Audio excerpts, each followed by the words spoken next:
Prometo manter, defender e cumprir a Constituição. Promover o bem geral.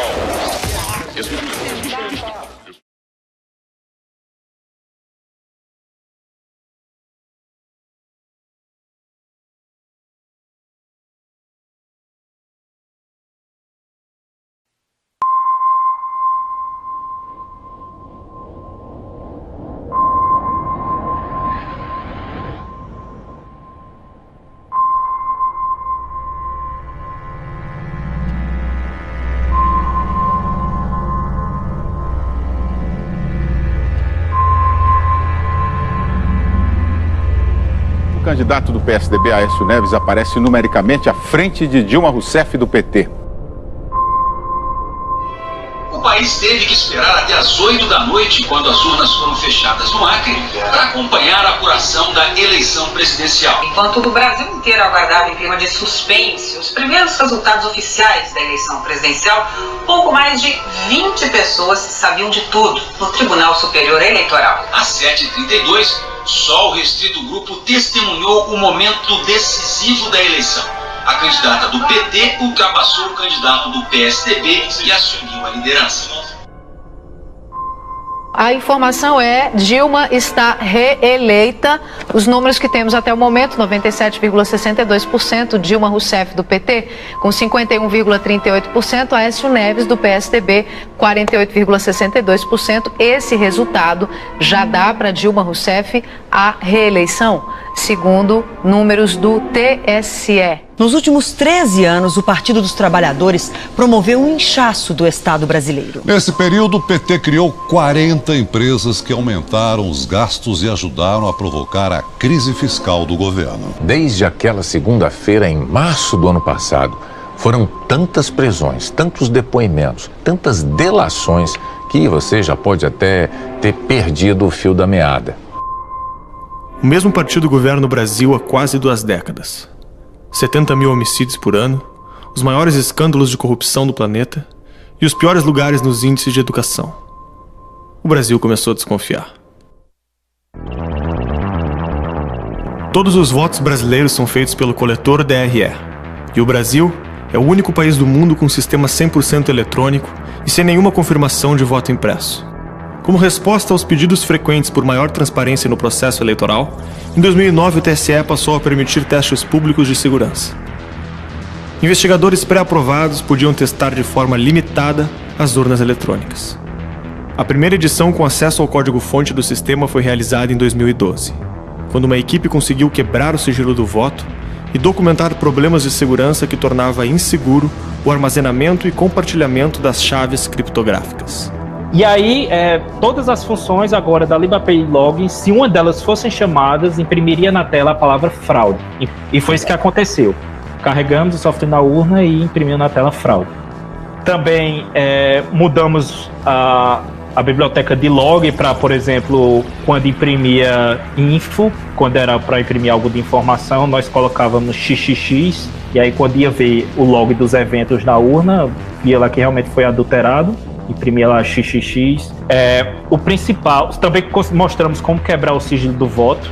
Provamos que tínhamos total controle sobre a urna. Invadimos a urna.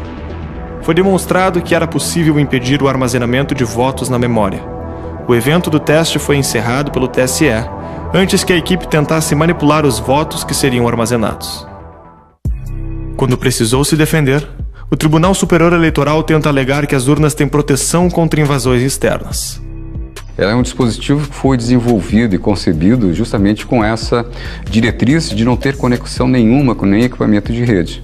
Então, para um hacker que invade a NASA ou o Pentágono, ele teria que ter a urna eletrônica em seu domínio. O que o representante do TSE parece não ter entendido é que a população desconfiava do próprio TSE. Portanto, esses sistemas são especialmente vulneráveis ao que a gente chama de fraude interna. Um programador mal intencionado que, de repente, trabalha no tribunal e tem acesso privilegiado ao sistema e está na posição também privilegiada para montar uma fraude em larga escala, talvez indetectável se ele for sofisticado o suficiente. De qualquer forma, a gente conseguiu contornar todas essas restrições e exploramos uma sequência de vulnerabilidades durante os testes. que permitiram a gente chegar até o ponto de adulterar o software de votação para injetar código de nossa autoria para ser executado no ambiente da urna eletrônica. Então, o exemplo que foi dado, por exemplo, para o professor, foi identificado uma fragilidade e ela foi corrigida.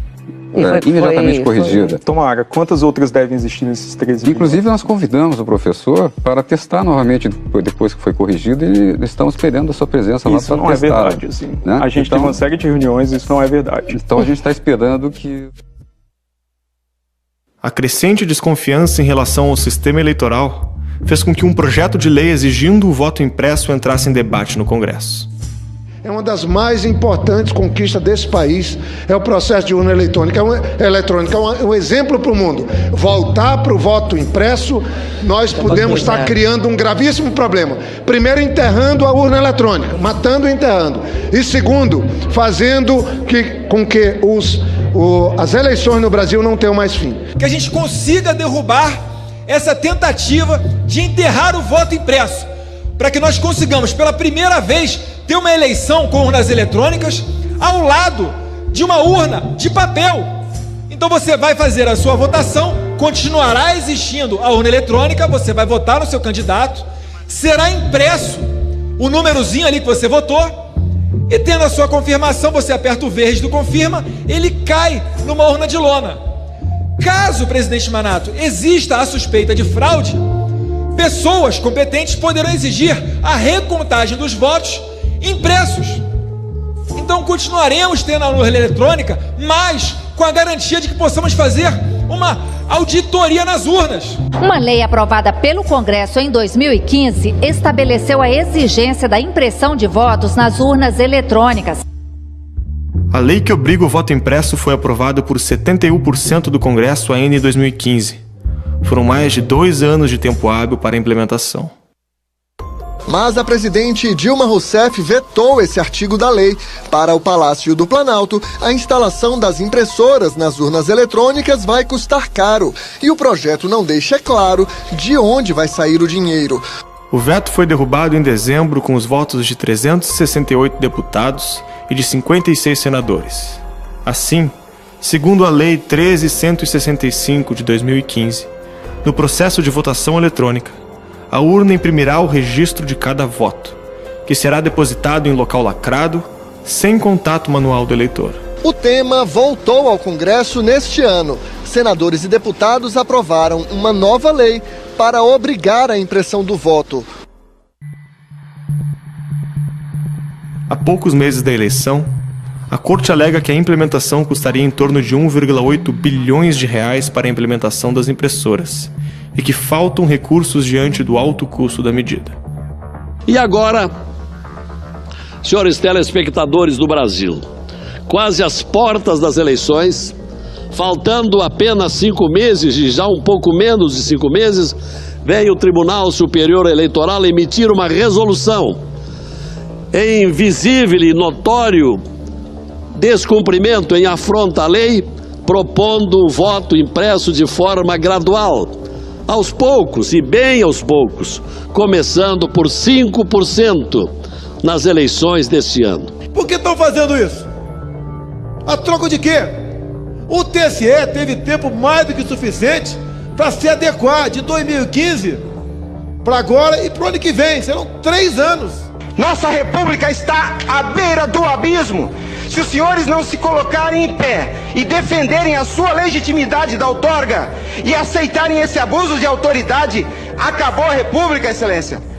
Especialistas alegam em audiência pública que o Tribunal Superior Eleitoral tem demonstrado má vontade e falta de interesse para implementar o sistema de impressão de votos na urna eletrônica. O senhor diria então que essa versão corrente de que o tribunal teria que gastar em torno de 2 bilhões de reais para habilitar o voto impresso, isso não procede? Isso é uma posição de má vontade que encontrou uma forma de inviabilizar o cumprimento da lei com um argumento de falta de orçamento. Há uma resistência, o TSE não quer imprimir o voto, é isso?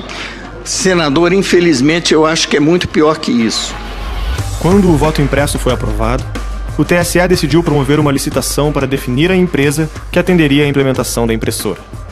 O edital TSE 106/2017 vinha acompanhado de um termo de confidencialidade que determinava, na segunda cláusula, que as chaves criptográficas de segurança das urnas eletrônicas poderiam ser cedidas para a empresa contratada.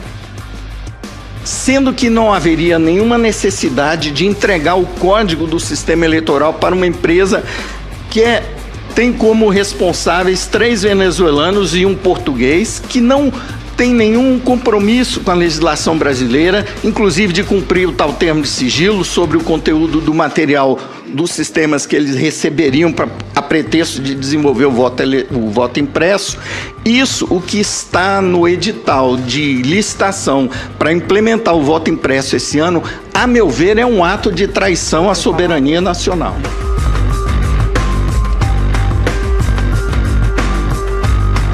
Y después viene la auditoría en caliente, el sistema electoral más perfecto del mundo.